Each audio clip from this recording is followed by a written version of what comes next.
Get your copy of Fire. It's definitely a must-read. If you enjoy hood books, this one is it. Just like the title of the book, it's officially Fire. Get it on Amazon, paperback or Kindle.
Let's go.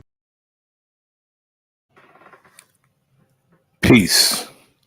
This is the enemy's public, and I am Bro.Nasir. I sit and I think about how Donald Trump speak about making America great again, as if its greatness is not a myth.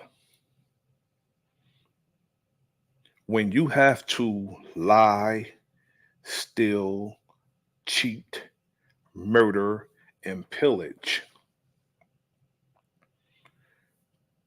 to receive what you have as a nation, and then later on, you call that nation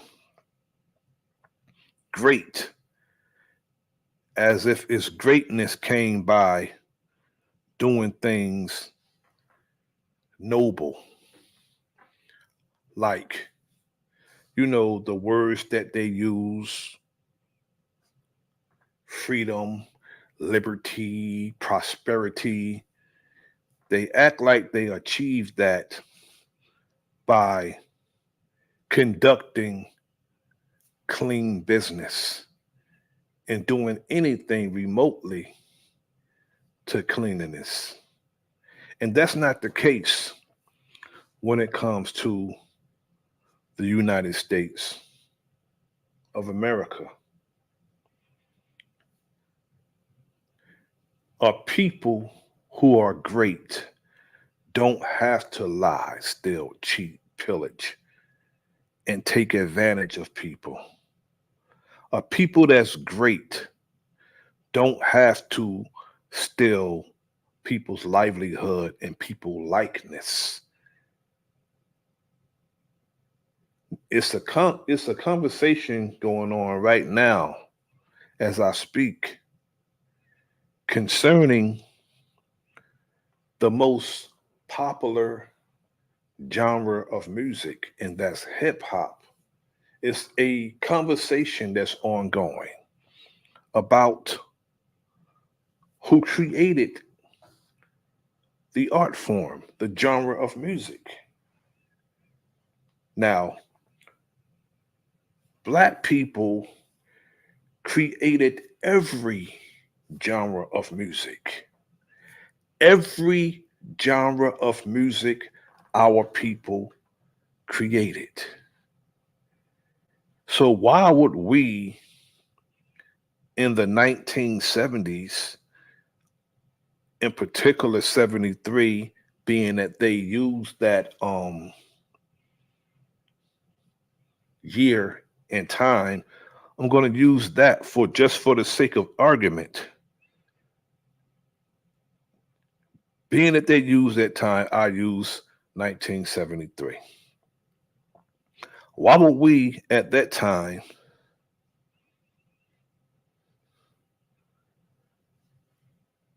decide that we need help creating hip hop after creating all these other genre of music. It makes absolutely no sense. And it's just another thing that people want to steal from us. People who are actually our people. If you dig deep enough into their actual roots, and if you're saying that we are one as a people, you shouldn't have no problem with black people saying that we created hip hop 100% exclusively black American. No one should have a problem with that, especially when it's the truth. No one should have a problem with that. Excuse me, I'm getting an echo. It's the truth. Especially when it's the truth. We shouldn't get a problem with that. We shouldn't have a problem with that. But some people say that we are being divisive, all because we won't allow someone to jack us once again. But I ask, whose greatness are myths? Ours or theirs? Speaking about Caucasian people, because they seem to have this so-called great legacy. But when you dig back and see what took place and what they've done, you will see that their legacy are all a myth, a mere myth. And I have, as far as inventions, I'm going to do this as a series. Today, I'm going to do inventors and patents. There's so many inventions and patents that were stolen from our people that we use every day going on with our lives. And if it wasn't for these inventions, I don't know what we'll do, especially a day like today. It was damn near 100 degrees outside.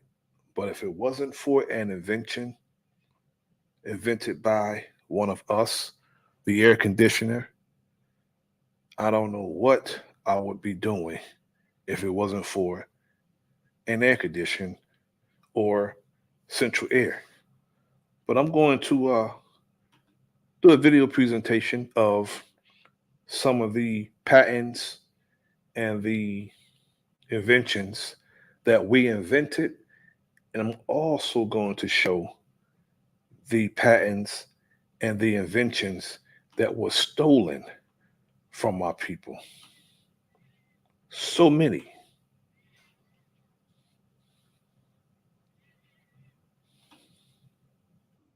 Present day, this spirit of American inventiveness has endured throughout the Let me run this back. inventions. What many refer to as the first American invention was developed by the Clovis people more than 13,000 years ago, and it was a stone instrument mainly utilized for big game hunting. Since the first American patent was awarded in 1641 and up to the present day, this spirit of American inventiveness has endured throughout the ages. A patent system is used to promote innovation in various nations throughout the globe. Patents provide inventors a temporary monopoly on their invention. enabling them to profit from sales and licensing if they wish to do so. Since some colonies granted patents years before the U.S. Constitution was written, the history of patents in America predates that document. However, by establishing what is now known as the Patent and Copyright Clause of the Constitution, in 1787, members of the Constitutional Convention made the patent procedure accessible to everyone in the country. It enables Congress to promote the progress of science and useful arts by securing for authors and inventors the exclusive right to their respective writings and discoveries for a limited period of time. I know what you're thinking. With all these patent laws, why were so many Black people not given credit for their inventions? And in a lot of cases, it was stolen and credit was given to a white person. Well, I'm going to answer that question. So sit back, relax, let's get into it.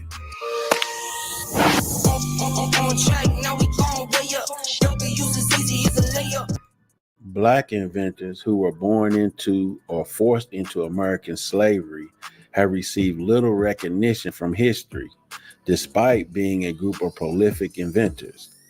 Although colorblind wording was included in the creation of the U.S. patent law in an effort to promote invention, these inventors have continuously been denied credit. Enslaved individuals simply did not have access to the patent system at that time because they were not regarded as American citizens and did not enjoy the protection of the Constitution. States also passed legislation that banned slaves from possessing any property, including patents. There were legal restrictions on Black inventors who were either born free or attained their freedom in other ways. After 1793, the Patent Act contained a patent oath, which forced patent applicants to swear to being the original creator of the claimed invention and swear to their nation of citizenship. The U.S. Supreme Court's 1857 Dred Scott decision held that Black Americans could not be citizens of the United States. Dred Scott versus Sanford was a landmark decision of the United States Supreme Court that held the U.S. Constitution did not extend American citizenship to people of Black African descent, and thus they could not enjoy the rights and privileges the Constitution conferred upon American citizens. After the Dred Scott decision, it could be argued that free Black people were unable to get patents for their discoveries because they lacked citizenship and were thus unable to take the patent oath. Even after the 13th and 14th Amendments, which were passed after the Civil War, replaced the Dred Scott decision, the economic and educational conditions that many free Black people faced simply were not conducive to pursuing whatever incentives and opportunities U.S. patent laws provided. Samuel Hopkins, a white man from Philadelphia, was granted the first American patent in May 1790, 3 months after President George Washington had signed the Patent Act, for an improvement in the making of potash and pearl ash by a new apparatus and process. Thomas Jennings became the first Black inventor to be granted a U.S. patent for his dry cleaning techniques 31 years later in 1821. The first white woman, Mary Keyes, was granted a patent in 1809. Martha Jones, the first known Black woman to do so, did not acquire her improvement to the Cornhusker sheller patent until 1868. These gaps highlight the historical truth that Black inventors, whether they were free or enslaved, faced substantial obstacles, but that didn't stop them from being creative. On Southern plantations, slaves produced a large number of inventions. Inventions of slaves were often claimed by the slave masters. In one well-known instance, a Black inventor by the name of Ned created a useful cutting-edge cotton scraper. Oscar Stewart, who owned him as a slave, tried to patent the creation. The application was turned down because Stewart wasn't the real inventor and because the real inventor was a slave born person. Eventually, Oscar Stewart started selling the cotton scraper without the advantage of a patent protection and did so successfully. He boldly proclaimed that the product was the invention of a Negro slave, dispelling the myth that enslavement dwarfs the intellect of the slaves. When was a free black person ever an inventor? He asked, insinuating that slavery somehow made you smarter. The answer to this question is that several inventions were made at the time by black people, both free and enslaved. Henry Boyd, who was born a slave in Kentucky in 1802, was one such inventor. Boyd constructed the corded bed in 1826 after acquiring his own freedom. He used wooden rails to join the headboard and the footboard. The Boyd bedstead became so well known that Arthur Carter G. Woodson, a historian who invented Black History Month, featured Boyd's accomplishments in his classic book, The Miseducation of the Negro, noting that Boyd's company eventually employed 25 white and black workers. Hey guys, check out our video on Carter G. Woodson. The link will be down in the description. The racist reality of the time evidently caused Boyd fear that he wouldn't be able to patent his invention, even though he had just acquired his freedom and should have been given permission to do so. He finally made the decision to collaborate with a white craftsman, allowing his partner to submit a patent application and be granted one for the bed. There have long been rumors that Eli Whitney, who is regarded as one of America's greatest inventors, did not create the cotton gin, but rather an enslaved man called Sam invented the cotton gin. Also, Cyrus McCormick, the owner of a plantation, got a patent for the mechanical reaper not long after the cotton gin. The invention revolutionized farming and made McCormick a multimillionaire. The majority of people now credit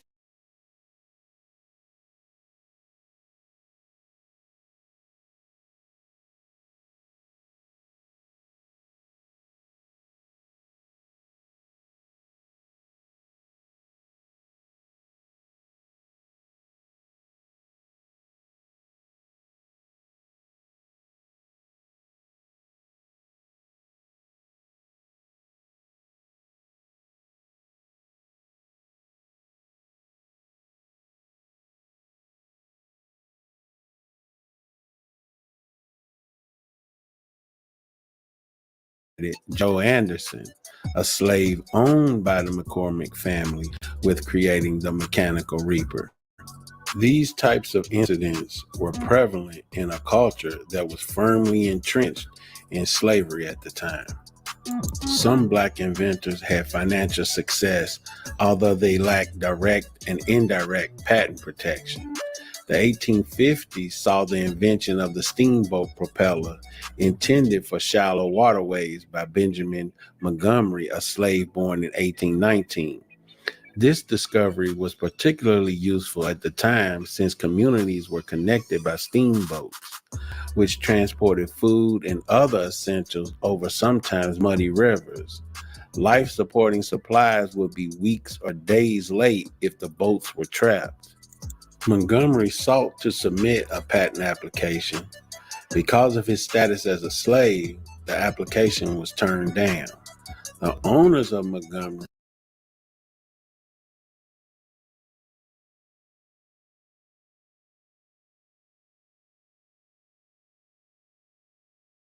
attempted to claim ownership of the propeller idea by filing their own patent, but the patent office likewise rejected their application since they were not the real inventors. Even without a patent, Montgomery was successful. On the plantation, he ran a general shop, developed connections, and kept coming up with new ideas. The money he ultimately made allowed him to buy his wife's freedom. He also bought the plantation he had slaved on as a slave after the Civil War. And as Pardon my Technical difficulty. I was on mute, but what I was saying is that the patent was denied and the brother's invention was stolen, just like every other patent and invention that white people took credit for that our people invented. And as a result, he rose to become one of Mississippi's richest planters. After he passed away, his son Isaiah was eventually able to acquire more than 800 acres of property and build the town of Mound Bayou, Mississippi. Before the Civil War, records of patents, even to freed black people. We didn't only invent things, we actually founded a whole lot of cities across the United States, cities that were founded by our people. Are uncommon. For starters, black inventors often listed a white attorney as the owner of their patents. This increased the likelihood that their invention would be accepted. And that is exactly how the inventions and the patents were stolen, because they put their trust in the wrong people. It's the same with some of our entertainers, recording artists in particular.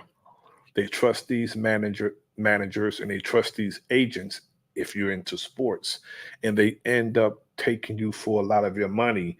If you see what they've done to R&B singer Freddie Jackson, the man is ill, but he still has to perform to sustain his life because he doesn't get anything, no royalties or anything from the music, the good music that he's made over 30 years, like 40 years actually, but he's not getting no money. He has to go up there and present himself the way he's looking in front of all those people, embarrassing himself because he's not well and he don't got it anymore as far as his voice. But because his money was stolen from him by a crooked ass agent or manager, he's in the condition he's in now. The takeaway is that disadvantaged minorities look unproductive because they lack a franchise. Just recently, have technology historians begun to understand that the slave inventors we are now aware of represent only the very top of a very large iceberg. America has long been regarded as having one of the greatest invention environments in the world, in large part because of its 228-year-old patent system. Black Americans have continually engaged in it, despite several historical and present obstacles. These inventors, who range from Thomas Jennings to Jessica Matthews and beyond, have helped shape the innovation climate in America. We would all benefit from developing a diverse and inclusive patent system that is not just accessible to everyone, but also colorblind as America looks to the future. Hey, you watched to the very end. We appreciate it, guys. Thanks for watching another episode of Aggressive Intelligence. Now we're going to go to black inventions claimed by white people.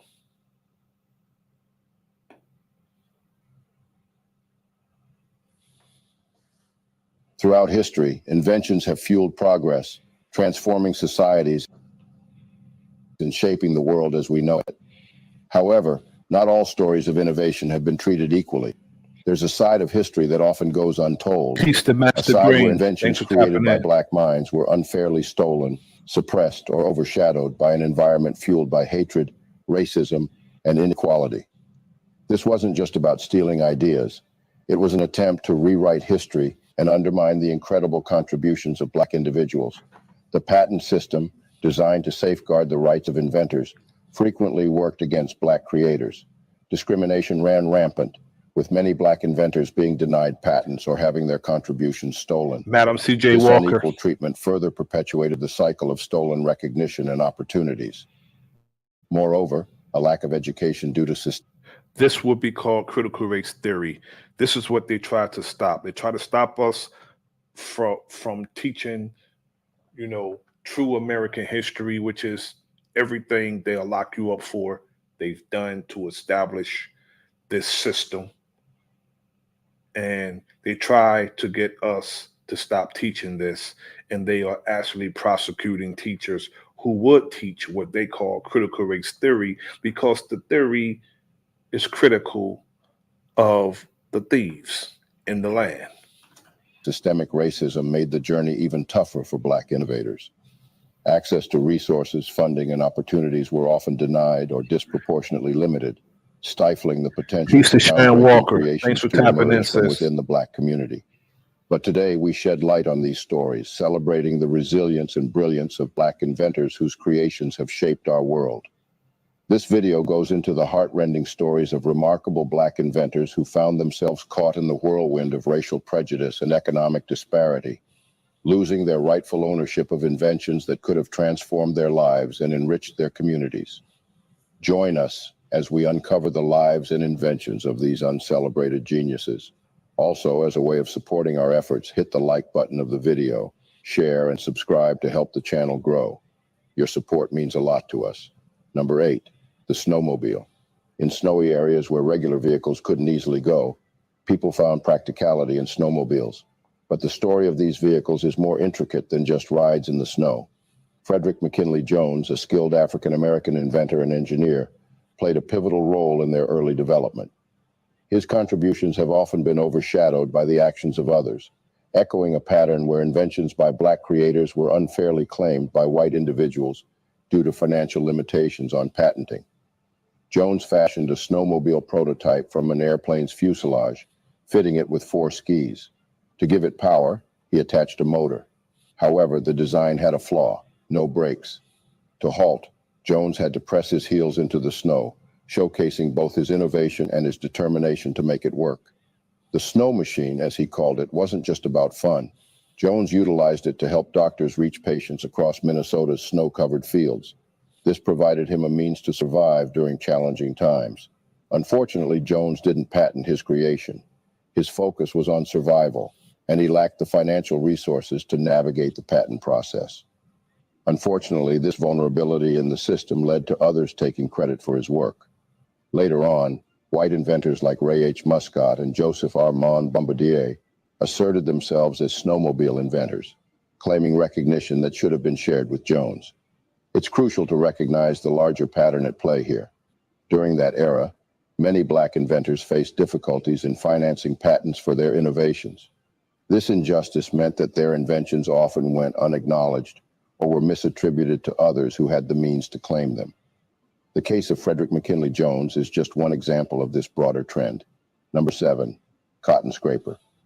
Throughout history, the narrative of innovation and invention has often been tainted by racism and greed, as evidenced by the case of Oscar G. Stewart and his exploitation of the ingenious creation of his enslaved blacksmith, Ned. This dark chapter sheds light on the systemic theft of Black inventions by white individuals who sought to capitalize on the brilliance of Black minds while perpetuating a deeply entrenched system of oppression. The story of Oscar G. Stewart and his attempt to patent the cotton scraper, a groundbreaking invention attributed to Ned, exemplifies the audacity of white slave owners to claim credit for the ingenuity of the very people they subjugated.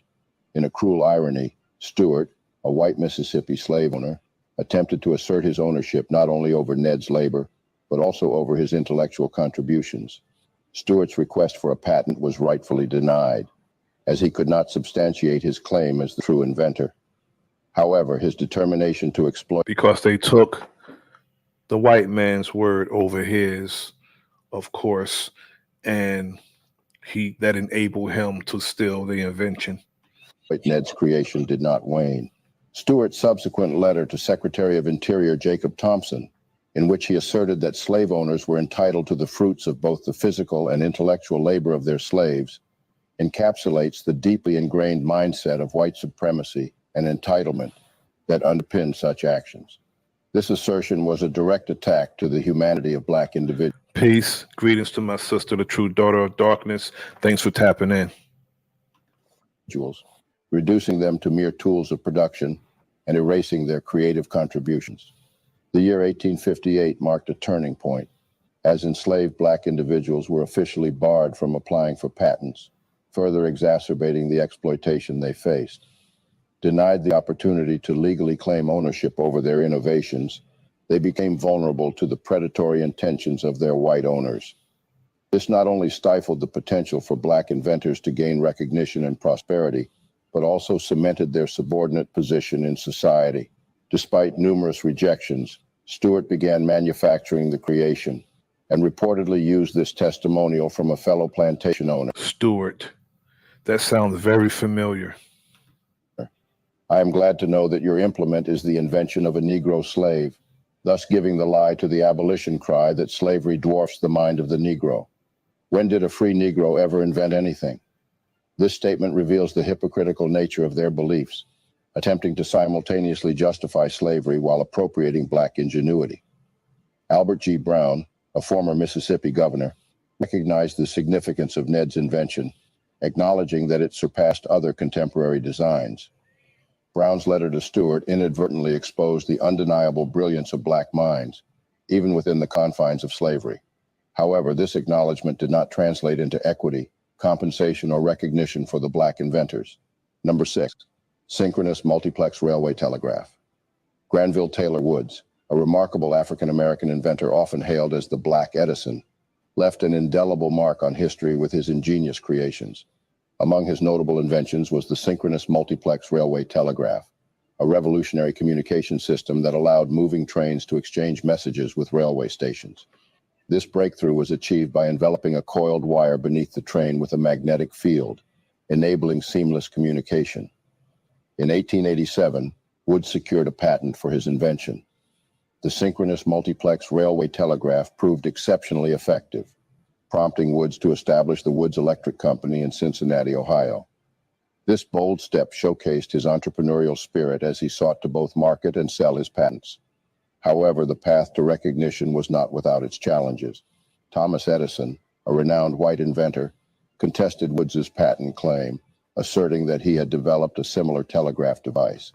Edison Edison is one of the biggest damn thieves in patents and inventions.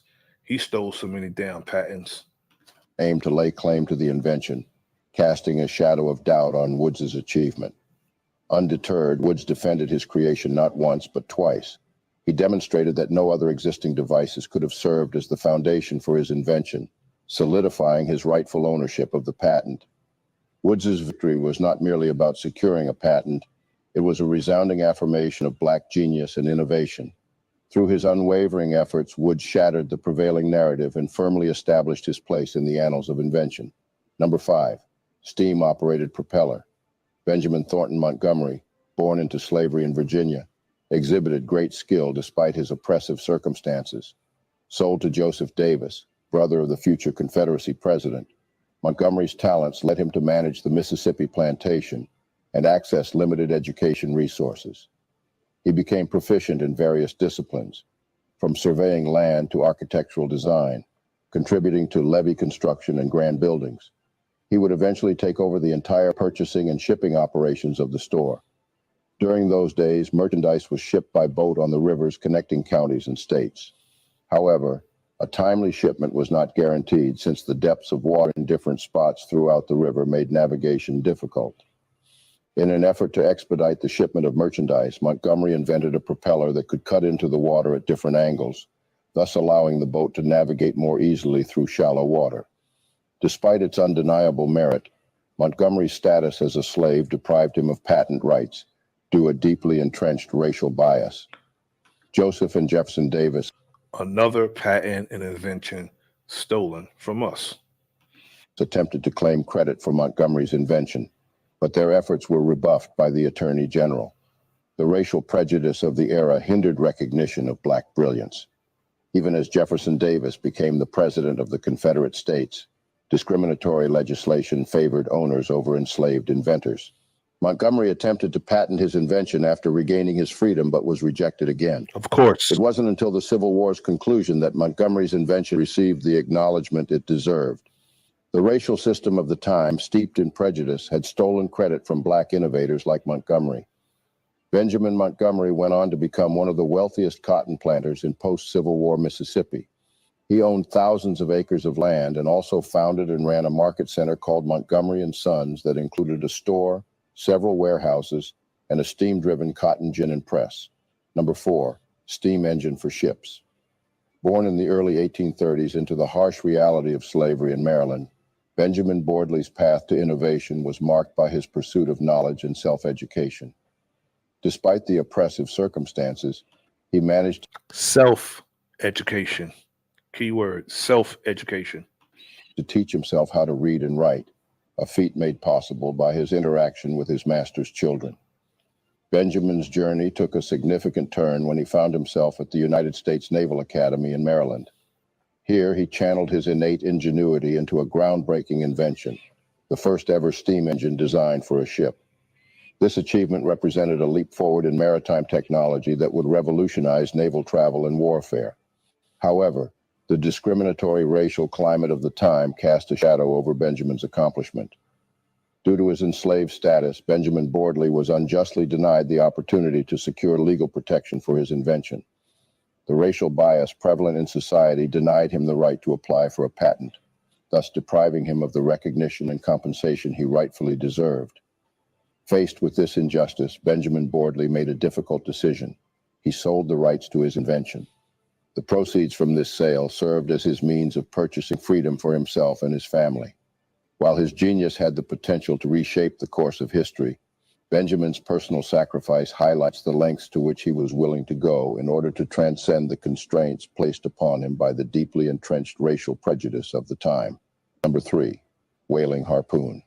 In the year 1848, a talented blacksmith named Lewis Temple shaped a remarkable creation in his Walnut Street workshop.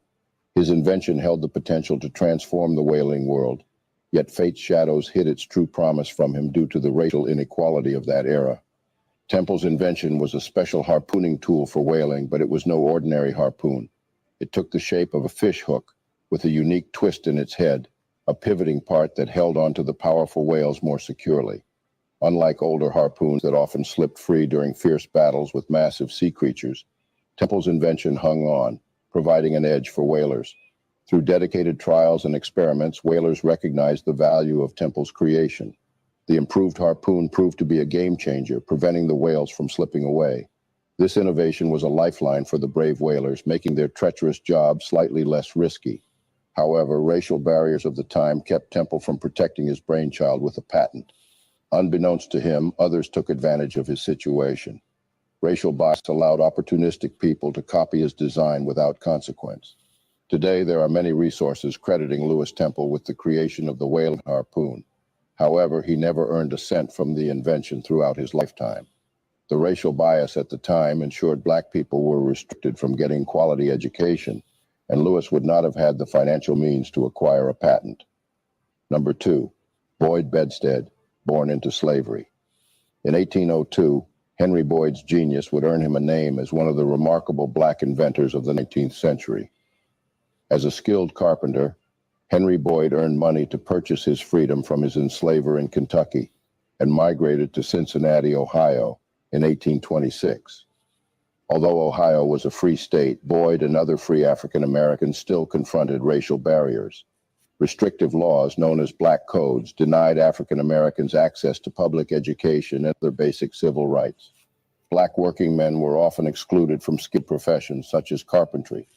In the 1830s, after first saving enough money to purchase the freedom of his enslaved brother and sister back in Kentucky, Henry Boyd established his own furniture shop in Cincinnati, Ohio. He specialized in the manufacture of bedsteads, which were advertised as quick and easy to assemble, sturdy, and vermin-proof. Boyd's patented design employed an innovative technology, double-threaded rails that screwed into the bedposts, strengthening the frame and making the beds relatively easy to assemble and ideal for travel. Fearing that his skin color would lead to patent denial, he reluctantly partnered with the white craftsman, losing the full merit of his invention so that he could have a means of livelihood. This alliance allowed the craft. Gotta watch these partnerships with the open and consistent enemy. You have to watch these partnerships because they don't know how to divide. They don't know how to give you your just due for your work. They just don't got it in them. These partnerships, that ship sinks. Craftsman to patent the Boyd bedstead. Boosted by testimonials from leading citizens, Boyd was soon shipping his famous patent bedsteads to customers throughout the South and West. To meet the growing demand, Boyd introduced steam-powered machinery that enabled his factory to produce over 1,000 bedsteads a year by the mid-1840s. Abolitionists celebrated Boyd's achievements and held him up as a model of black ingenuity and enterprise. But his success also sparked resentment from working-class whites and those supportive of the slavery system. Although Boyd sought to reduce racial tensions by employing both white and black workers, his factory was repeatedly targeted by arsonists. He rebuilt twice, but after the factory burned a third time in 1863, he was unable to obtain fire insurance and had to close his furniture business. Boyd continued to work as a carpenter until his death in 1886. Boyd's story illustrates the harsh impact. He burned a third time in 1863. He was unable. If everybody will look up to your left on this still shot, do you recognize the insurance company at the top of that billboard? It's Aetna. All the way back then, Aetna Insurance, Hartford, Cash Capital, all the way back then. That's how long Aetna been around. And I'm not going to even get into how that company, their insurance company, was built. Able to obtain fire insurance and had to close his furniture business. Boyd continued to work as a carpenter until his death in 1886. Boyd's story illustrates the harsh impact of the racial system, suppressing black innovation. Prejudices of the time let others exploit his invention, robbing him of due recognition. Despite these challenges, Boyd's creation thrived and became a symbol of excellence. Historian Carter G. Woodson, in The Miseducation of the Negro, highlighted Boyd's success, sharing his inspiring journey. Despite adversity, Boyd established a successful business employing black and white workers, showcasing his enduring determination. Number 1, clothes wringer. In 1888, a remarkable woman named Ellen Eglin introduced a revolutionary device that would change how we handled our laundry. Her ingenious creation was a special type of clothes wringer. Of course, a sister will invent something that is so pertinent to make our lives better, of course. Contraption designed to wring out the excess water from freshly washed clothes. Imagine this: 2 wooden rollers attached to a crank where wet clothes were fed between them. With a simple turn of the crank, an incredible amount of water was squeezed out of the fabric, making the drying process much quicker and easier. This invention was a game changer, yet Ellen Eglin's story is a poignant reminder of how racial discrimination could cast a shadow over even the brightest innovations. Ellen Eglin's clothes wringer was more than just a machine. It was a symbol of creativity and problem solving. Salute to my brother Spend less Hawkeye. time waiting for their clothes to dry and more time getting on with their lives. Imagine the convenience and relief it brought to households all around. But as much as this invention held the promise of success, Ellen Eglin faced a harsh reality. She was black in a time when racial discrimination was at its cruelest peak. Back in those days, opportunities for black inventors were often stifled by the deeply unjust and unequal treatment they faced. Ellen's brilliant mind and hard work resulted in an invention that was set to revolutionize laundry. Yet the societal norms of the time would not allow her to reap the rewards she deserved. Imagine pouring your heart and soul into an innovation that could change the world, only to be met with closed doors and limited options. Facing a world marked by racial prejudice, Ellen Eglin had to make a tough choice. She sadly chose to sell her invention's rights. But what's even more upsetting is that she had to let go of her creation for just $18. Imagine the sadness of seeing something you made with so much effort slip away for such a small amount. This shows how black inventors had it tough. They not only didn't get the credit they should have, but they also had to give up their great ideas for almost nothing. She stated in an April 1890 issue of Woman Inventor, "I am black, and if it was known that a Negro woman patented the invention, white ladies would not buy the ringer. I was afraid to be known because of my color, and having it introduced into the market, that is the only reason." Beyond the $18 pay. I mean, as much as our people, our women in particular, did the laundry of these people, of course, something of this necessity would be invented. Payment, Elgin did not profit from the sales of the clothes wringer. She continued to work as a government worker throughout her lifetime. If not for Elgin's statements in Peace. Salute to Dominique. Salute to Monaga. Thanks for tapping in. Woman Inventor, the first publication devoted entirely to women inventors, she may have been completely unknown. The tragedy of Ellen Eglin's story goes beyond the loss of financial success. It highlights how systemic racism robbed talented individuals of the acknowledgement and appreciation they rightfully deserved. While her clothes wringer design continued to gain popularity, Ellen Eglin's name remained shrouded in obscurity. The world marveled at the convenience and efficiency. Westinghouse put their name on the sisters' patent and invention. Westinghouse. Of her invention, yet the genius behind it went largely unnoticed. But there's another layer to this story that's equally important. Ellen Eglin's wringer went on to inspire the design of mops that we still use today.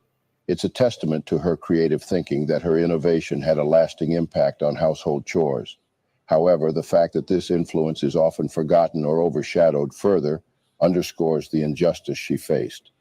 In recognizing the history of Black inventions and the complex circumstances surrounding them, it becomes clear that the ingenuity of Black inventors has often been overlooked or unjustly claimed by others. The impact of racism and systemic bias cannot be denied. It led to a disheartening cycle where white individuals used their advantage in the system to appropriate inventions and accrue profits that rightfully belonged to Black inventors. Black inventors found themselves facing not only challenges in realizing the full potential of their creations, but also the harsh reality of being coerced into partnerships or accepting meager compensation for their brilliant innovations. This not only deprived them of the recognition they deserved, but also perpetuated the cycle of inequality. Looking ahead, it's important to continue raising awareness about the untold stories of Black inventors and rectify the historical injustices they faced. By doing so, we can promote a more inclusive understanding of innovation, where credit is rightly attributed.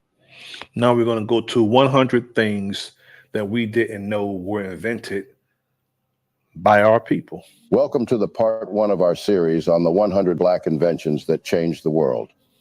For too long, the media has ignored the achievements of Black inventors, making it seem like they weren't as smart or talented.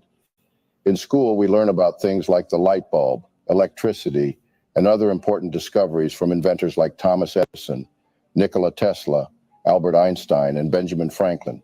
But we don't hear about the incredible inventions made by Black inventors.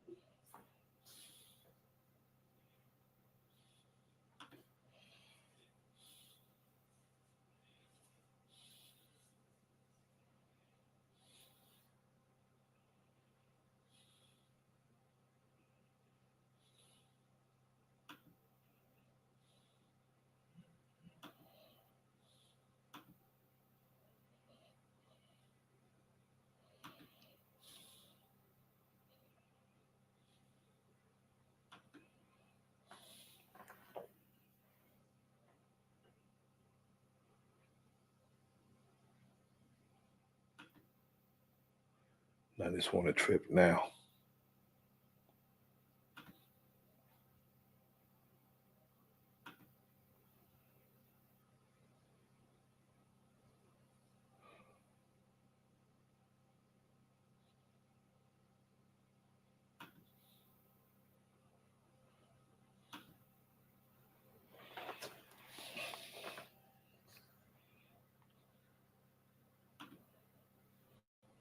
The media has ignored the achievements of Black inventors, making it seem like they weren't as smart or talented.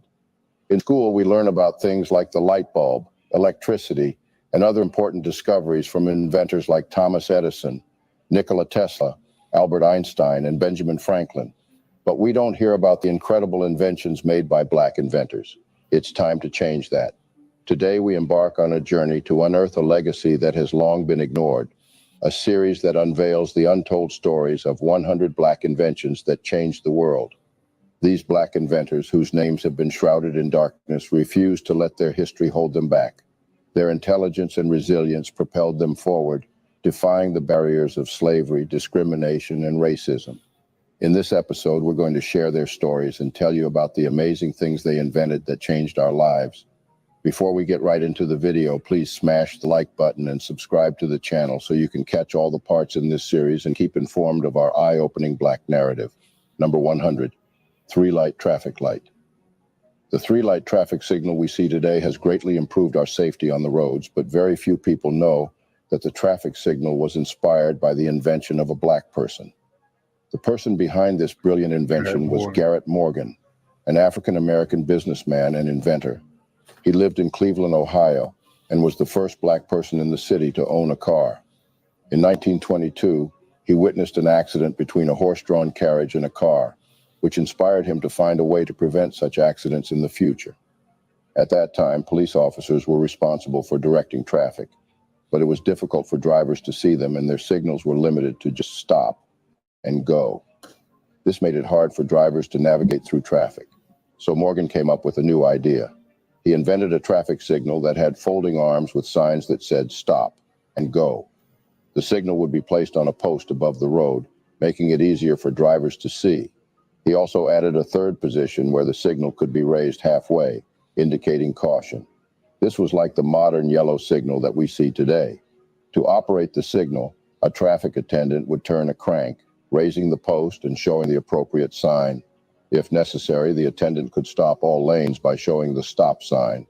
Morgan's invention was patented in 1923, and he sold the rights to General Electric for $40,000. Number 99, home security system. The 1960s were one of the most dangerous times in American history, and for a Black woman whose husband was always working at odd hours, staying alone in her home at night left Marie Van Britten Brown feeling pretty vulnerable. Unfortunately, their neighborhood had a high crime rate, and Marie was concerned. Very thankful for her because I have cameras all around my house.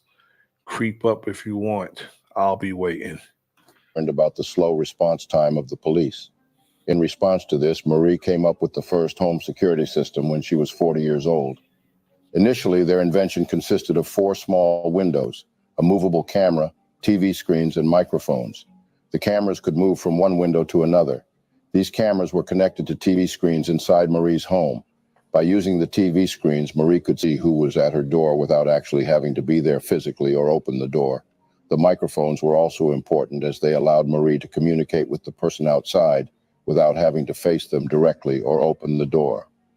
Marie Van Britten Brown's invention of the home security system has had a significant impact on the security systems we have today. Her innovative idea paved the way for further developments and improvements in security systems that are still used today. Number 98, folding bed. In 1885, African-American inventor Sarah Good would create one of the most famous inventions designed for maximum comfort. Her patented folding bed would inspire the modern-day Murphy bed. Being a furniture store owner, she saw a business opportunity and made an audacious move.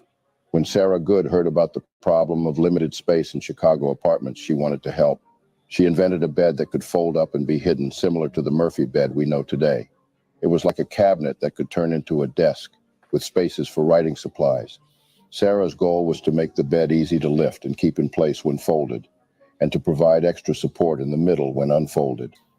In 1885, Sarah Good became one of the first African-American women to get a patent for her invention of the folding bed. Number 97, protective mailbox. In October 27, 1891, Philip B. Downing was granted a patent that changed the mail system forever. That patent was for a street letterbox, essentially the mailbox we see all around the country, where you can post a letter any time of day. In the early 1800s, U.S. citizens posted and received their mail via a post office. People would need to travel far distances to visit their local post office for their mailing needs. So there was a need for a better, more convenient solution.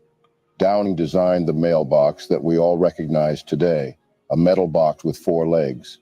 This invention changed the need to go to the post office in order to mail a letter. It included a hinged door that kept bad weather such as rain and snow from damaging the mail, and also a safety feature making the mail secure until it is picked up by postal employees. The Downing letterbox patent became the basis of the letterbox we have today. Number 96, blood banks. It's impossible to determine how many hundreds of thousands of people would have lost their lives without the contributions of African-American inventor Dr. Charles Drew.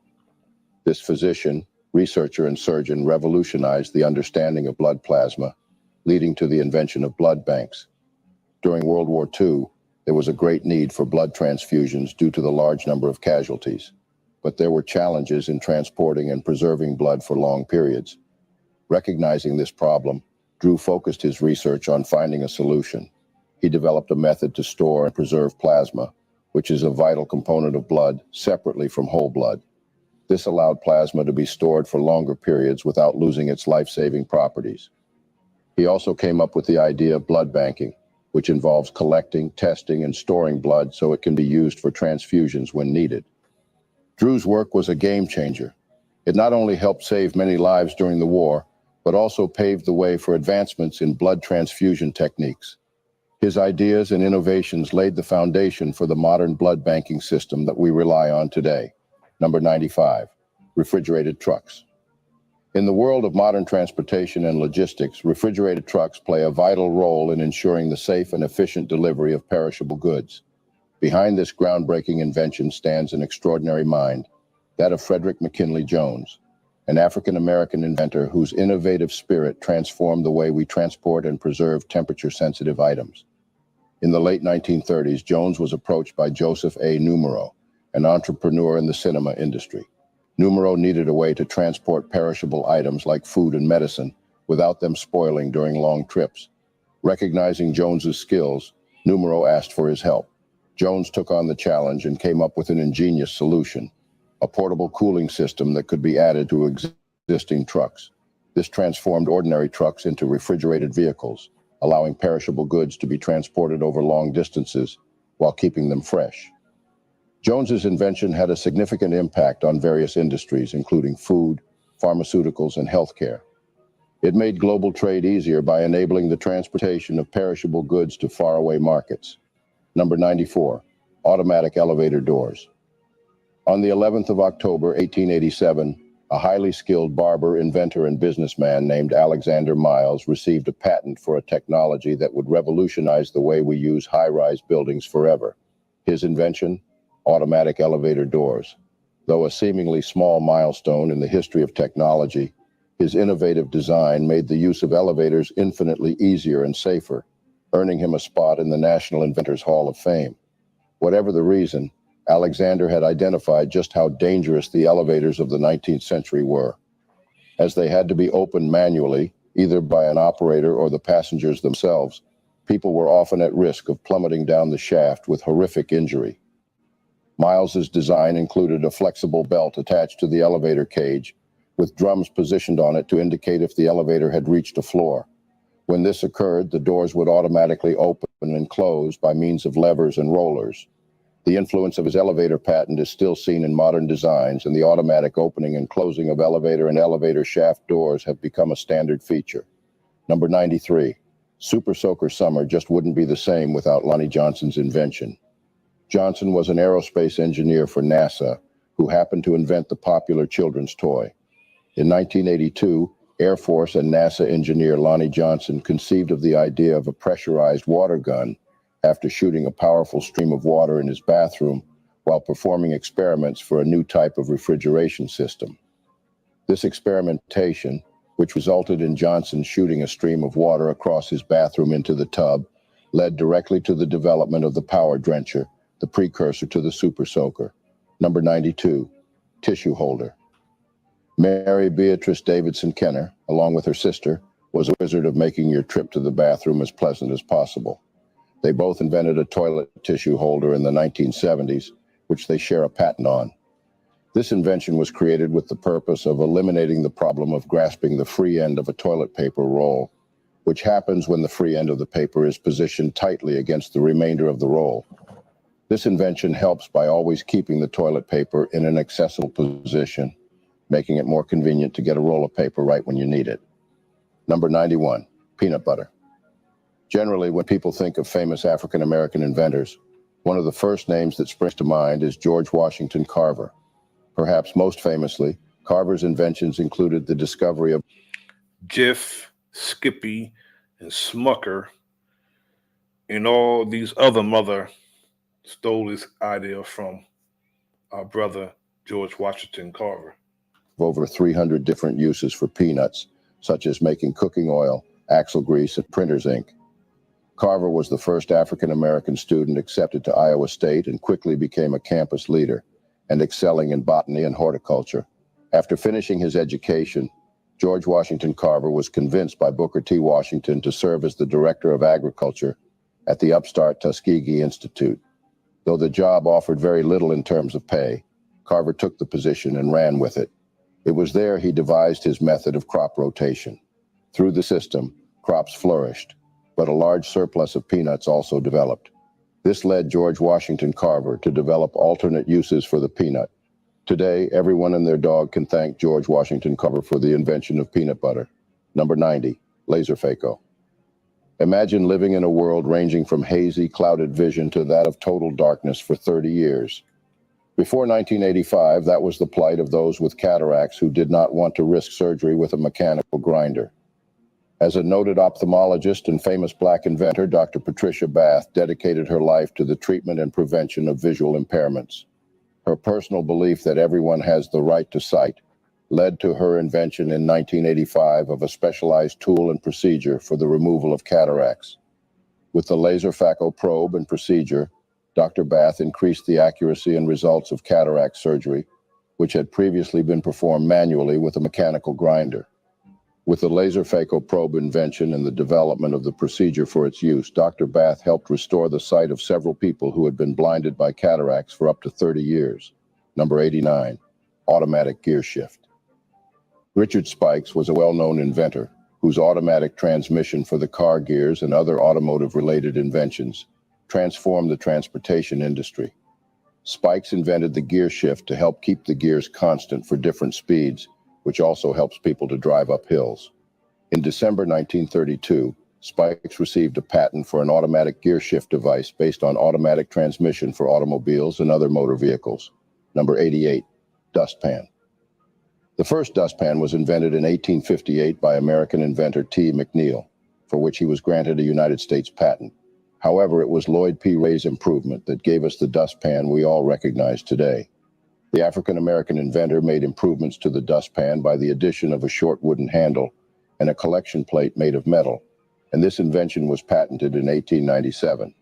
The addition of a metal plate and a short wooden handle. Salute to my good brother, my Jersey brethren, Warfare K. Peace and power. Allowed sweepers to collect trash without getting their hands dirty. Due to the convenience it provided, Ray's invention quickly became a household staple. Number 87. Gold tee golf was totally a different sport before Dr. George Grant came along. Prior to the invention of the wooden tee at the turn of the 19th century, golfers made tees out of sand. Courses would supply each hole with a box of wet sand from which the golfer would fashion a raised mound using either his hands or a cone-shaped mold. In 1899, Boston dentist Dr. George Grant, frustrated with this tedious and messy process, invented a wooden golf tee. However, it wasn't until William Lowell, another dentist, invented the ready tee in the early 1920s that using a wooden tee became common practice. Number 86. Lawn sprinkler. African-American inventor Joseph H. Smith improved upon the lawn sprinkler by patenting the first rotary head lawn sprinkler in 1897 that sprayed water in two directions. In 1898, he was granted a second patent for modifications and improvements to his original design. His invention eliminated the need to drag a hose over the lawn and reposition it periodically to ensure a relatively even watering of the lawn. Number 85, modern toilet. Thanks to Thomas Elkins, your bathroom breaks are as comfortable as ever. While Elkins didn't outright invent the modern toilet, His improvements to the chamber commode would inspire the mechanics of the modern toilet. His patented design came with several amenities, including a bureau, mirror, book rack, washstand, table, easy chair, and earth closet or chamber stool. Over the years, the toilet would go through several modifications to become the porcelain throne it is today. Number 84, ringing mop. In 1893, Thomas W. Stewart would devise an invention that would make cleaning less of a back-breaking labor. The ringing mop we know today was inspired by his invention, which provided a way to care for the slate, stone, or marble floors that were a feature of the homes of the aristocracy, and later the middle classes. Thanks to his invention of a clamping device that could wring water out of the mop by using a lever, floor cleaning was not nearly the chore it once was. Number 83, reversible stroller. Modern-day reversible strollers and baby carriages are the work of African-American inventor W. H. Richardson. Although the first baby carriage was invented in 1733 by William Kent for the Duke of Devonshire, its lavish design made it harder for everyday individuals to have access to them. However, Richardson patented a new type of baby carriage on June 18, 1889, that was more efficient and affordable. The design featured wheels that could turn 360 degrees in a smaller turning radius. The bassinet was also designed so it could face out or in towards the parent. Over a century later, his invention is still a popular choice among parents. Number 82, biscuit cutter. By 1863, A.P. Ashbourne worked as a caterer, having amassed a respected following in I know Roland Martin loved this invention, the biscuit cutter. Pennsylvania. He catered weddings and buffets of the wealthy elite in Philadelphia and was selected as one of a handful of local caterers for the 1863 Emancipation celebration held in the city. While attending this event, Ashbourne noticed that the biscuits were simply hand-patted and lacked any real form. He began a decade-long process to create a device, a spring-loaded biscuit cutter, that would guarantee a uniform shape and size. His patented cutter had a board to load and unload biscuits easily. At the time, his invention brought convenience and accuracy to the flour-based food product. Number 81, airplane propelling. While the Wright brothers designed and constructed the world's first practical fixed-pitch propeller, it was black inventors, among many others, that would improve the mechanics to be what it is today. Of course. In 1920, African-American inventor James Sloan Adams was granted a patent for a new and improved propelling means for airplanes, which utilized the stored-up energy of a spring to the fullest advantage for driving the airplane forward. This rounds up the part one Peace, Bucky Wingo. Thanks for tapping in, brother. Of our series on the 100 black inventions that changed the world. From lawn sprinklers, home security systems, to traffic light signals, black individuals have continuously defied the odds and left an indelible mark on our world. It is time to celebrate their triumphs and acknowledge their countless inventions that have revolutionized our society. In the next part of this series, we will share even more audacious inventions, scientific breakthroughs, technological marvels, and groundbreaking discoveries done by black inventors. As always, don't forget to like the video, subscribe to our channel, and share our videos to let more people know the truth about blacks and to hear their own part of the narratives. Thanks for watching. Now, I'm going to go to 10 horrible lies that we were told about America. Now, you've seen the title. Whose greatness are myths, ours or theirs?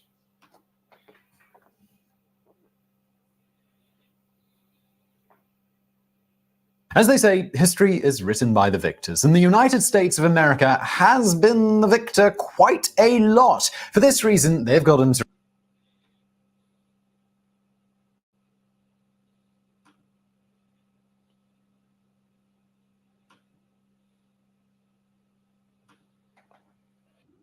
quite a lot. For this reason, they've gotten to write most of their own history, and it tends to be quite positive and rather rosy, and full of little vignettes that make particular groups' pet theories look rather grand. However, the truth is that when victors write the history, they often leave out the unpleasant details and even insert little bits of propaganda. In today's video, we're going to go over the truth behind several myths of American history. Number 10. The Emancipation Proclamation freed the slaves, and that was that.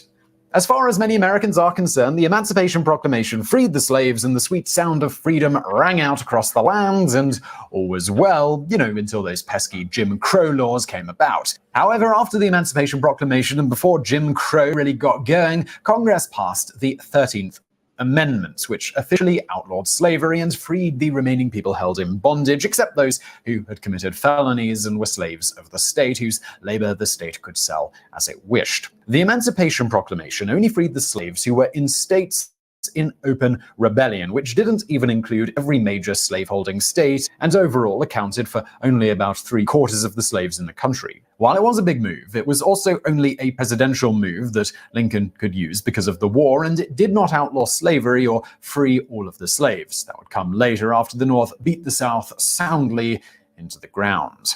Number 9. The United States entered World War II in order to save the Jewish people. In many people's minds, the United States entered World War II in order to save the Jewish people from the evil Nazis. America was unquestionably the good guy, and even though many Jewish people suffered under Hitler, America was able to stop this and give the Jews their own country with the help of England and, yes, the Soviets. However, the thing is that many countries in Europe, as well as the United States of America, knew Jewish people were being unfairly rounded up for some time and had a pretty decent idea that they weren't being taken away for their health. However, many of those countries turned Jewish refugees away, and in some cases, it is documented that refugees turned away from America ended up back in the hands of the Nazis. The truth is that while the Allies were still the better guys, that doesn't mean they were quite the good guys that many movies make them out to be. The United States joined the war officially after being attacked by the Japanese, and the United Kingdom and France were fighting for their very survival against an enemy who caught them with their pants down. Of course, saying it was all about saving the Jews was a great way, after the fact, to excuse many war crimes. Number 8. In God We Trust and One Nation Under God were founding father approved.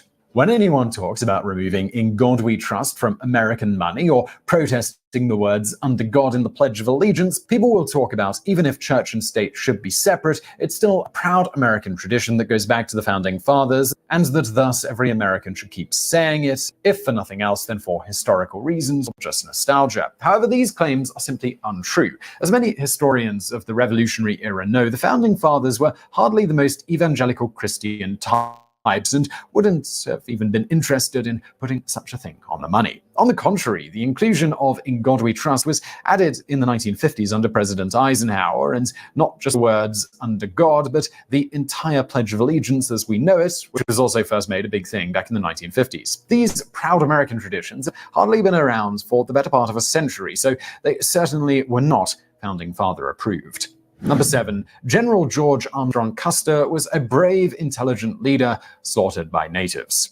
General George Armstrong Custer is known as one of the last and easily most famous of the Indian fighters among the Old West American military. In fact, he is pretty much the poster boy for how the brave American patriots fought off the evil natives and secured the lands for the United States of America. However, his legacy is so shiny because after he died, his wife spent an incredible amount of time lobbying to make movies about him and make him a stunning and thoroughly lie-based and inaccurate hagiography about his life. While portrayed as brave, thoughtful, and a good military commander in most sources, the truth is that he was known for wearing flamboyant white fringe while riding into battle, shouting and whooping, trying to make as big a show of it as possible. He was a grandstander and often made decisions more based on grandiosity than actual solid military planning. His final last stand wasn't so much a brave last battle, but him pursuing natives and looking for glory. The old story was that he was ambushed and they fought bravely to the last man, but now military historians who have examined the battlefield say he did not properly scout first and went foolishly charging into a much greater force. After that, the outcome was inevitable for foolish General Custer and his brigade of merry men. Number 6. The Native Americans have no right to complain as they sold the United States most of their land. Just getting past the incredible amount of reneged treaties and actual stolen land, some people point out that certain tracts of native land were indeed sold to white people, and that whether that price was fair or not, a deal is a deal. However, we have to understand that in terms of land ownership, the natives didn't think of it in the same way. When they sold the land to white settlers, in their minds, they were really only paying them to temporarily share the land, as no one can actually own the land. It belongs ultimately to the Great Spirit, who has given it as a gift for people to use. Now, this doesn't mean they didn't have any concept of land ownership. They just thought of it rather differently. They often didn't develop it as much as European settlers would, because they believed the earth was close to a living thing, at least spiritually, and that for future generations we needed to treat it sustainably. That often meant leaving very little environmental impact. They didn't really use deeds, and they didn't really have private ownership, but there was a belief that tribes had a shared responsibility, and the tribe may have been gifted the land long ago by the Great Spirit. This meant that it wasn't really right for most individuals, or even smaller tribal groups, to be selling lands permanently, and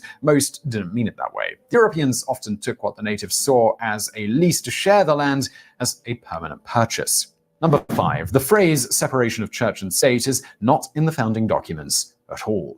Today, the argument over whether the church and state should be more intertwined is an extremely contentious one. Some people argue that they should be entirely separate, and others argue that as long as it doesn't become a state religion, then that's okay. Some people think that this really shouldn't be an argument at all, as they believe the Constitution mandates a wall of separation between church and state. However, the truth is that this isn't in the Constitution. It is in one of Thomas Jefferson's letters, and he was one of the founders, but they had a lot of different opinions, and his was just one of them. What the actual Constitution says is that Congress shall make no law respecting an establishment of religion or prohibiting the free exercise thereof. But the wall of separation is not something it actually says. Considering the actual nature of how the Constitution has it written, it is plausible that under some arguments, and we are taking a side here, that certain religious displays or study could be allowed as long as no religious study was forced and displays and study of all religions were allowed. This has long been the biggest constitutional controversy over the issue, whether it is allowed as long as everyone is allowed, or whether the government and religion is kept completely separate. Number 4, the Supreme Court ruled whether or not abortion was morally. They say that religion is separate from politics and the state, yet look at how many clergymen would take and have their flock vote for a particular politician, and that politician is rewarding that reverend for the flock's votes. There's an example in my area where in Somerset County, this was like during the time that Christy Todd Whitman became governor of New Jersey. It was a reverend at a church who had all of his flock. Mind you, he had 3 services every Sunday. And it was about 3,000 to 5,000 people per service. And he had them vote for Christy Todd Whitman. And he became Secretary of State of the state of New Jersey. So that's religion and politics intertwined in one person in the form of that reverend. So church and state are not separated. They're together. Morally okay.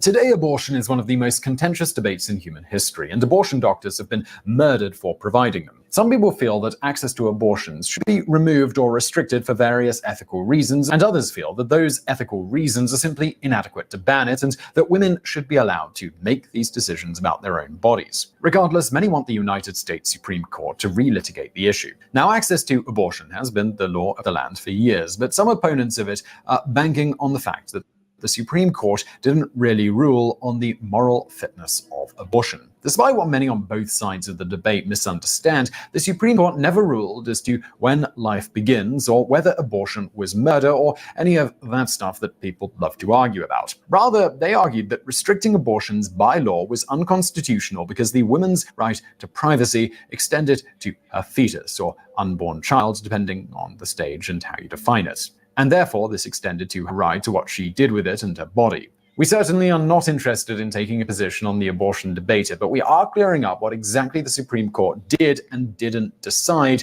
and what they based their decision on. Number 3. The Taliban had absolutely nothing to do with 9/11, and neither did Iraq. While Osama bin Laden did have some ties to the Taliban, and they were certainly guilty of sheltering him over the years, they also denied involvement from the very start and offered to extradite him to an Arab country to stand trial under Islamic law. Now, the United States can call anyone they want. They can refer to anyone they want as a terrorist. Now, after 23 years, all of a sudden they're saying, not Iraq, not Afghanistan, not Syria. Now they're saying that it's Saudi Arabia who's responsible for 9/11. And I know why. It's because the contract for the oil is terminated and it's up, and Saudi Arabia is not renewing that contract to sell the oil to the United States exclusively. Now, all of a sudden, Saudi Arabia are the culprits for 9/11. If they want to find who did 9/11, all they gotta go is to the Pentagon, and they're right inside of there if they're still living. But who's responsible is right clear. Like law. The USA, they refused that offer. The fact of the matter is that the people who perpetrated the 9/11 terrorist attacks were from Egypt, Saudi Arabia, and the United Arab Emirates. In fact, the vast majority of the people involved were from countries that the United States is allied with, yet have a lot of clerics who denounce American values and stir up extremist sentiment, not only within their borders, but also around the world. Whoever carried out the horrific events of September 11, 2001, the United States know firsthand who did it. I'm going to keep saying it. They do the dirt with you to get the dirt on you. They know exactly who did it because they was doing it with them. And they say how horrific it was that 3,000 people died in those buildings, and more people are dying because they were over there helping to recover bodies and help out at ground zero. People are dying today. I have a friend who had a heart transplant a few years ago who was over there. And they yell how horrific it was, but they caused it. On the other hand, the actual Taliban itself wasn't really involved with the 9/11 terrorist attacks, and neither was Saddam Hussein or the Iraqis. Of course, fewer people believe the Iraqis were involved than the Taliban, but there were plenty. George W. Bush said why he was going after Saddam Hussein. It wasn't about 9/11. George W. Bush said, "This is the man who tried to kill my daddy." That was revenge. That's what that was. That's why the United States was in Iraq. When they said Saddam Hussein had nothing to do with 9/11, George W. Bush said, "We're going to put him in it." He said it straight up. Who did, and the government didn't spend a lot of time trying to convince people otherwise, probably because it made it easier to gain support for the Iraq War. In truth, the official reason given for attacking Iraq was that they were constructing weapons of mass destruction. Weapons which, when That's another reason why they said they were going to war with Iraq. They knew Iraq didn't have weapons of mass destruction. They knew the weapons that Iraq had because the United States have the receipt for the weapons that Iraq had because they gave Iraq weapons to fight Iran with, and they gave Iran weapons to fight Iraq with. They knew the weapons they had because they gave them to them. Were never found. Number 2, the Constitution of the United States and surrounding documents are sacred. These days, many people consider the Constitution and other founding documents practically sacred, and revere them so much that some experts say the Americans now have an entrenched constitution to the point where politicians are afraid and unwilling to add as much as a constitutional amendment. However, the fact is that there are already dozens of constitutional amendments because the founding fathers envisioned a world where things would change and Americans would need to regularly update things to keep them current. Today we have issues like global pollution and abortion, just to name a few, that they wouldn't have had much of a concept of at the time that the Constitution was penned. Some of the founding fathers were even more radical, such as Jefferson, who suggested in his letters that pretty much every generation should evaluate the Actual facts, Dominico. Actual facts, what you spitting there. entire system and see if starting over fresh was necessary or justified. And while most were certainly not that radical, they definitely thought of it as a human document, which they managed to barely hash out among their own differences and was clearly designed with future change, as needed, in mind. Unfortunately, too many today think of it as some sort of sacred writ, and I want to pause for a second for a quick promo break, and then I'll get back to the rest of the video. I want to do a quick promo break. Get your copy of Fire. It's definitely a must-read. If you enjoy hood books, this one is it. Just like the title of the book, it's officially Fire. Get it on Amazon, paperback or Kindle.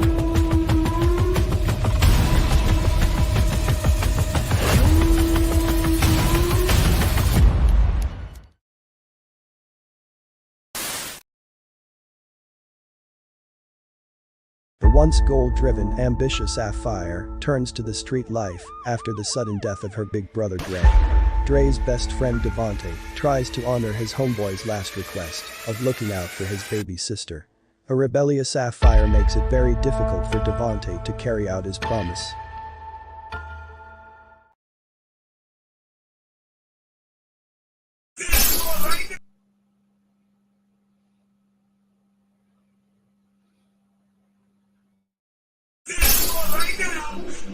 I'm about to put y'all to the test.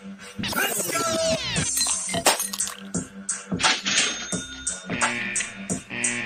Game over.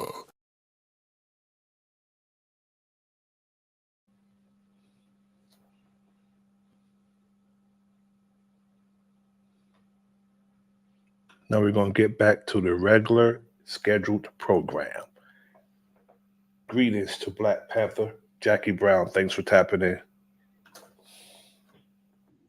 are holding back what should be obvious and easy progress. Number 1. George W. Bush won the 2000 presidential election fair and square. End of story. Al Gore was declared the early winner in Florida, then George W. Bush, and then it became unclear. This all happened on election night in 2000. Then a recount was started. Now, that recount was more of an audit than anything else, as the election was relatively close, and there were a lot of arguments about so-called dimpled chads and hanging chads, which was in regard to ballots where bits were punched out and what the voter meant by that. However, the Brooks Brothers riots, which were allegedly started by right-wing provocateurs, caused a temporal halt to an important part of the recount. The Supreme Court shut down the recount and voted 5-4 to give the election to the current vote total holder, which was Bush, despite the recount not being finished and all the irregularities that were going on. By giving the presidency to George W. Bush, they gave in to mob rule and forever tarnished the legitimacy of their own decisions and that of the office of the presidency as well. George W. Bush may very well have been the real winner. We aren't trying to take a position one way or the other, but because the recount was forced to end early by the Supreme Court for no good reason, on a very partisan line, we will never know for sure, and the American people and future historians will never be confident that the right decision was truly made. For many people, this decision caused them to permanently lose a lot of faith in the political system as it stands. So I really hope you found that video interesting. If you did, please do hit that thumbs up button below and don't forget to subscribe. Brand new videos just like this. Now we're going to go to the most shocking lies in American history. Not shocking to me, but maybe shocking to some of us. In the past several years, one of the most overused terms has to be fake news. However, this is nothing new since U.S. history is based on so many lies that it is closer to mythology than history. Among the biggest lies in American history, you will discover that heroes were anything but magnificent, mixed up dates, and an insane amount of whitewashing. You won't find the Black Wall Street, or that Columbus was not even the first European on American soil. Here is a list of significant, controversial, but historically proven lies from American history that have been vastly accepted as the truth. Lincoln fought against slavery. Lincoln's position on slavery is one of the most discussed aspects of his life. Lincoln preferred to emancipate the slaves gradually by compensating their owners with federal funds instead of freeing them at once. Historians concluded that Lincoln did believe that slavery was morally wrong. However, his thoughts changed throughout his career, and with emancipation and his support of the eventual 13th Amendment, Lincoln would finally win over the most committed abolitionists. George Washington had wooden teeth. Washington liked drinking dark wine, so his dentures always appeared dark and brownish. That is most likely how this lie became. This is very right here. It's non-pertinent information because I'm absolutely certain nobody gives a damn about this. Talk about him saying that he's not a liar. I will not tell a lie. Talk about that. Because if you're a politician, the criteria is to be a damn liar. Became part of American history. However, by the time he became president, Washington had a set of dentures made of ivory, brass, and gold built by dentist John Greenwood. Additionally, there are claims he also had human bones in his dentures, though these are not historical facts. These claims are based on what was used among the rich to replace lost pearly whites. George Washington was the first president of the United States.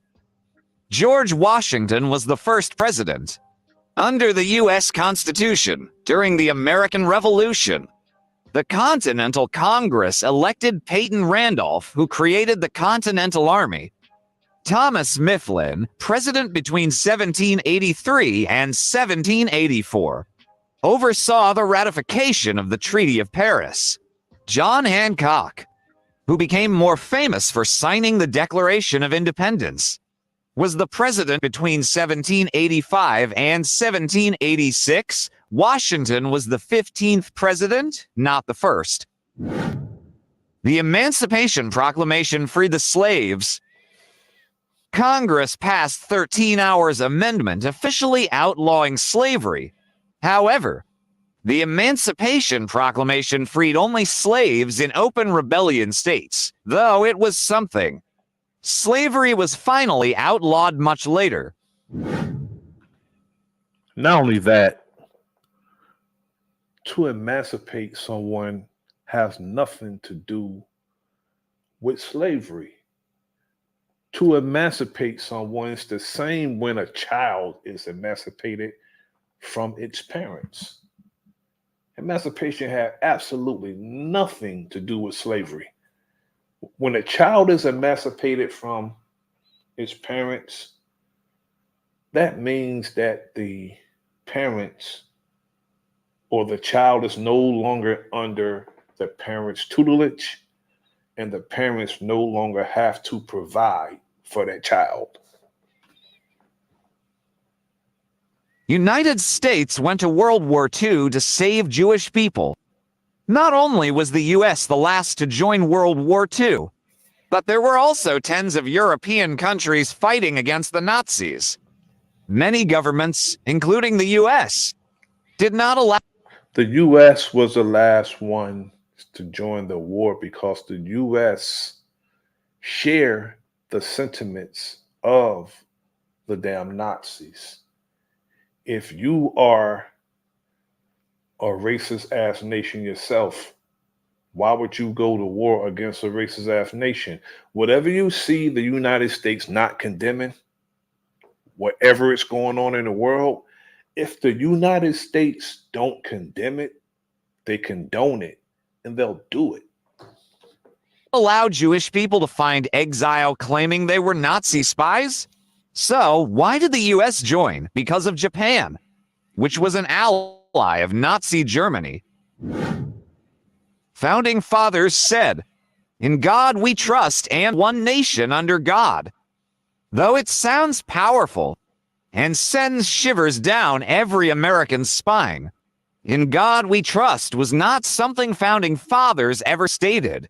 It was added by President Eisenhower in the 1950s to the whole Pledge of Allegiance as we know it today. Though seen as an American tradition, these were not. Founding fathers were all Christians. For founding fathers, Washington, Jefferson, Franklin, Madison, and Monroe practiced deism. It is a philosophical belief in human reason as a reliable means of solving social and political problems. Charles Carroll, Daniel Carroll of Maryland, and Thomas Fitzsimmons of Pennsylvania were of Roman Catholic heritage. Orthodox Christian among the founders was Samuel Adams. John Jay, the president of the American Bible Society, Elias Boudinot, and Patrick Henry believed in evangelical Christianity. Hence, "In God we trust" was not something the founding fathers agreed upon. Thanksgiving, a symbol of peace and abundance. Indigenous peoples in America recognize Thanksgiving as a day of mourning. The original, truthful story of Thanksgiving is so whitewashed that there are only glimpses of what had transpired left. The Pilgrims never saw the natives as equals. They also brought diseases, enslaved the indigenous tribes, and committed despicable massacres. George Armstrong Custer was a brave warrior. The indigenous Americans killed Custer, and after his death, it was his wife who mastered the art of propaganda and turned her late husband into an icon. The Battle of the Little Big Horn, where Custer was killed, was initially described as an act of bravery. They always turn a coward, an outright coward, into a hero. That is the narrative of the United States. They turn cowards into heroes. Bravery. Military historians, however, found that Custer did not properly scout the area, as he was known to make grandiose decisions without putting that much effort into planning. The indigenous Americans sold their land to the United States. Some parts were indeed sold to white settlers, or so the settlers thought. The land was stolen. Sold my ass. The land was stolen from the indigenous people, from the people of this land. The land was stolen. Americans actually sold a will to share the land. Their belief was and remains that the ground is a living thing on a spiritual level. You practically do not own it, and you are borrowing it while you are on Earth. Paul Revere shouted, "The British are coming." The midnight ride alerted the American colonial militia in 1775 that the British forces were coming before the battles of Lexington and Concord. Paul Revere famously warned that the Brits were coming. Only this is another lie in American history. At the time, everyone living in this part of America was considered British. The phrase was found in Longfellow's poem, as the author wanted to create American legends, and he succeeded. George Washington could not tell a lie. The story says that George, aged 6, damaged his father's cherry tree and could not lie about it. One of Washington's first biographers, Mason Locke Weems, made up this tale. It was supposed to show how Washington was the most honest human on the planet. And the person who wrote this is a damn liar themselves. You can behold this man, the face of a damn liar. The color of blue is deception itself, which is the color of this man's eyes. Victors write history and add a splash of propaganda. Separation of church and state was not in the Founding Fathers' documents. As Thomas Jefferson wrote, the Founding Fathers had different opinions regarding the church and state. The First Amendment's Establishment Clause forbids the government from encouraging or promoting religion. This great American history lie opened the door for extensive debate centuries after the Constitution was signed. Columbus discovered America. Not only was the U.S. soil already inhibited, but there is evidence that the Vikings visited America in the X century. Leif Erikson and his crew left historical artifacts on Caribbean islands and Central and South America. Salem witch trials.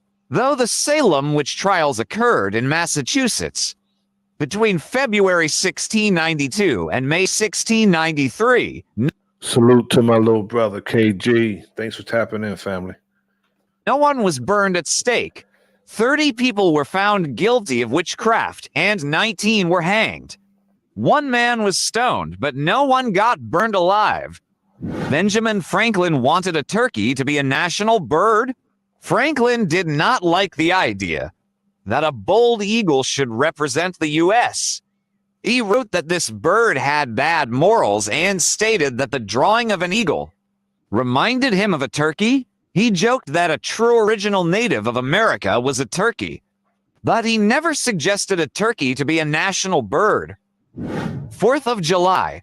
Today, the 4th of July, is a celebration of signing the Declaration of Independence? It's really the 4th of you lie, and the 4th of you continue to damn lie. Which turned a British colony into the United States. That date is all wrong.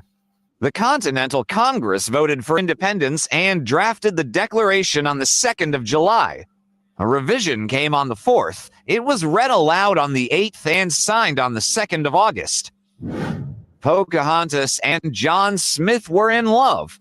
First, there was no Pocahontas. The girl's name was Matoaka and Amanute. Secondly, she was 12 and John Smith was 28. So what would have stopped them damn pervert from doing that? We all know the narrative of what those men used to do, and age was not a problem. And age was not just a number to those perverts. It appears they were on friendly terms. Nothing suggests there was anything more. If there was, that would not paint Smith in a good light. Stock market crash and suicides in 1929. Though the Great Depression between 1929 and 1933 ended the American dream, it did not lead to mass suicides. It is reported that it took numerous lives, which is not true. There were only 2 suicides, and one was unlikely related to the stock market crash. The same cannot be said for the crash of Black Wall Street, the Tulsa race riot, or the Black Wall death in 1921. White American mob killed over 300 and injured at least 800 people. The reason? Black Americans were thriving and enjoying empowerment after centuries of slavery. They had to be stopped. Richard Nixon was a prominent environmental advocate. Nixon won the presidency in 1968 when rivers were catching on fire. Lead poisoning was epidemic. Skies were choked with smoke, and rivers were dangerous to touch. In 1970, 20 million people joined the first Earth Day protests. Nixon infamously told journalist Rick Perlstein that environmentalists wanted to go back and live like a bunch of damned animals. But he used the issue to support environmentalists in public, so that's better than nothing. The Wild West was wild. This exciting period in American history was nothing but a lie. The Wild West had less than 2 murders per year. Most people did not carry guns, and from 1859 to 1900, there were only bank robberies.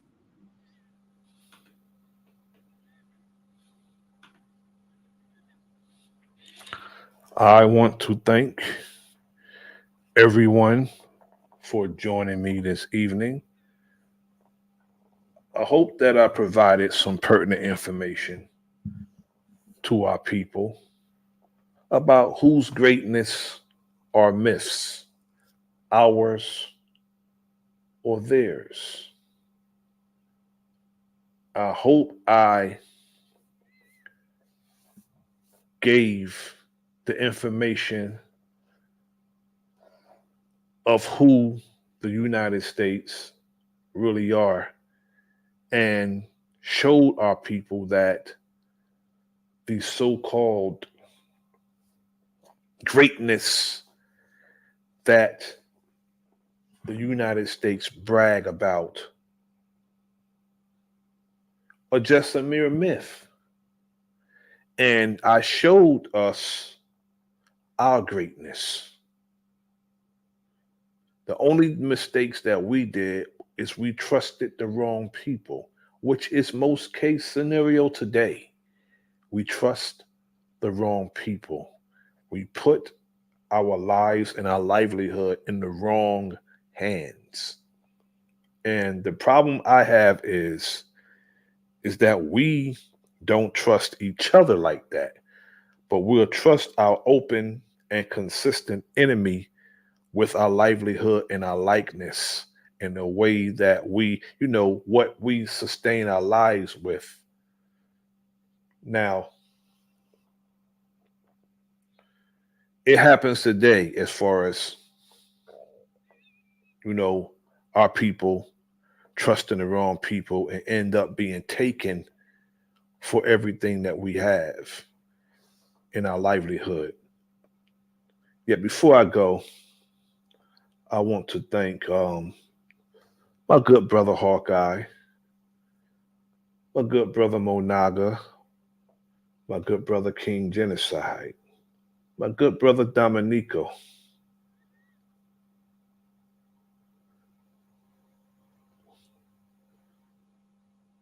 I want to thank Black Panther Jackie Brown. Thank you for joining me this evening, sister. I also want to thank Bucky Wingo. Thanks for tapping in, good brother. I want to thank the true daughter of darkness. Thanks for tapping in, sis.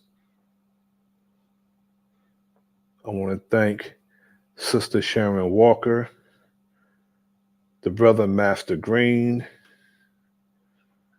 Thanks for tapping in. Thanks to Big Dog Philly OG, and thanks to my brother Key Norfolk.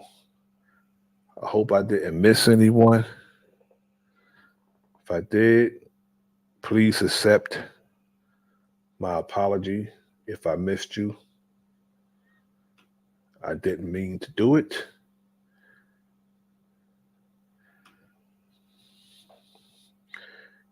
And until next time, this is your brother Nasir, and this is the Enemy's Public. Like the video, share the video, please. If you haven't liked the video, please like it on your way out. If you didn't do it on your way in, share the video. I'm going to do a quick promo before I leave. Yet until next time, peace. Right now, I'm about to put y'all to the test. Let's go.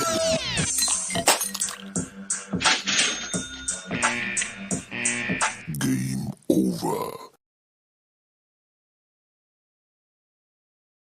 will be premiering on August 8th. The premiere of the network's music video will be on The Enemy's Public at 8 o'clock Eastern Standard Time. I will be premiering the video for the network. So tune in. Get your copy of Fire. It's definitely a must-read. If you enjoy hood books, this one is it. Just like the title of the book, it's officially Fire.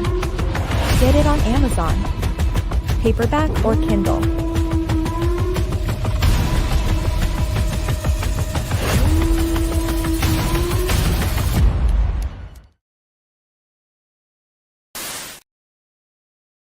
If you haven't purchased my wife's book yet, you can go to Amazon, go to books, and type in FYRE. You'll see Angela King James, Fire. For a good read, purchase my wife's book, Fire. And Fire 2 will be out this fall. Fire 2, the finale, will be out this fall. The once goal-driven, ambitious Sapphire turns to the street life after the sudden death of her big brother Dre. Dre's best friend Devontae tries to honor his homeboy's last request of looking out for his baby sister. A rebellious Sapphire makes it very difficult for Devontae to carry out his promise.